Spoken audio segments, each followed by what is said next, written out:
Hey, Prestonwood students, Cole and Jordan are back with your question of the week. So quickly recapping, we've had great success and awesome responses in all of our Ask the Pastor nights at midweek and Freedom Weekend, all those things. So you've asked over 400 questions. And so we've boiled them all down to your most popular questions. And Jordan and I are going to take it week by week, one question at a time. We hope this is helpful for you guys. So Jordan, the question for today is, should Christians date non-Christians? Are they unequally yoked? This might be our quickest answer. Yes. I think we can answer it Ready? in one word.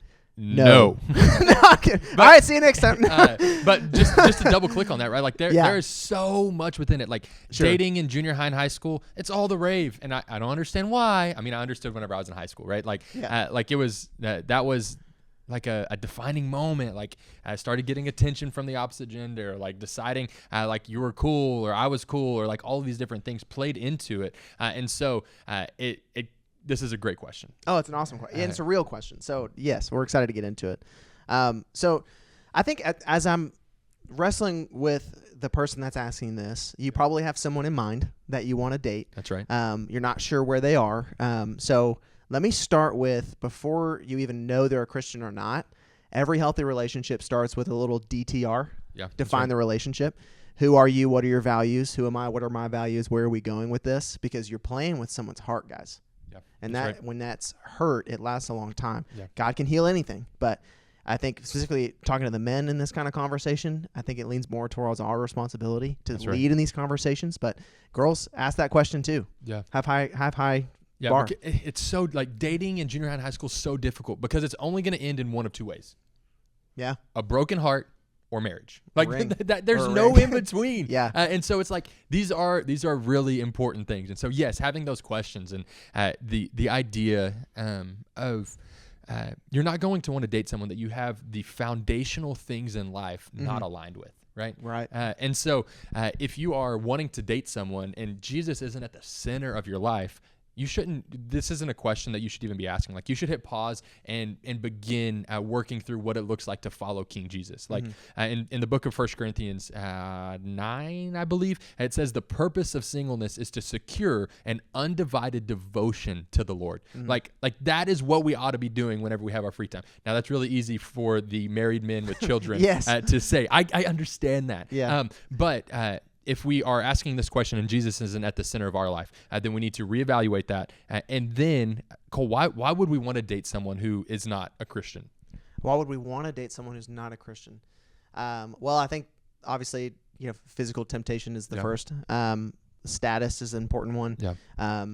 Maybe you have a dance coming up at your school. You need to have a date. And so it said, I don't want to go alone. Yeah. It feels good to be desired. Let's be honest. It feels good for someone to want you and look at you and all those things. But, the Bible talks about yoking, and that's an interesting word biblically when it comes to marriage. Can you paint that picture? Like, what is a yoke? Is it like the little yellow part in the middle of an egg? I thought it was an egg for so long. It's like, what if they don't like eggs? I'm not supposed to date them? But so yoking is actually a farm tool, oddly enough. So when you talk about unequally yoking, it talks about marriage conversations, actually, which is the purpose of dating. That's their goal. But how they didn't have tractors in the Bible times, and so what they would do is put a bar of wood across two bulls or cows, and that's how they would hang a farm tool behind them that would run these rows where they would plant their crops. So if you drive down the highway and see rows of corn or wheat or whatever, they would put a yoke between two cattle to go in one direction.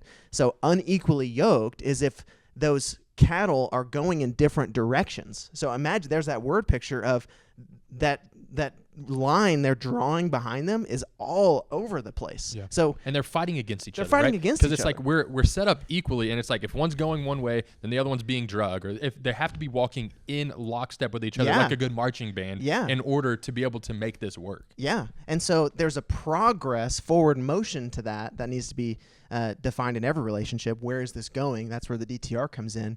But then second is, if you're not just someone who says they're a Christian, look and see, are their actions following this? Are their affections for Christ first?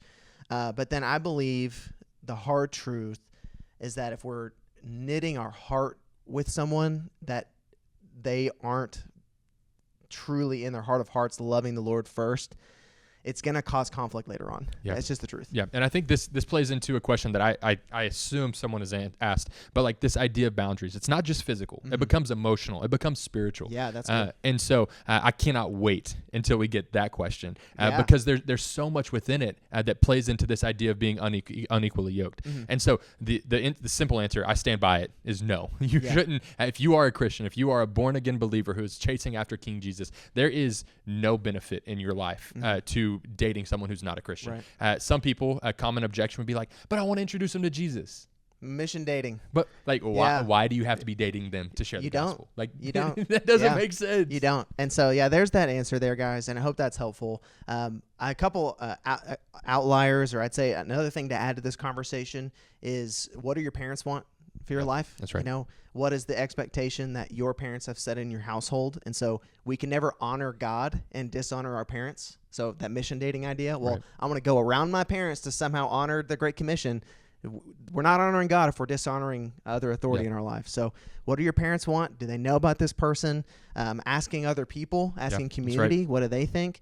But yeah, the real question I'd say is no, because where your heart go, your actions follow.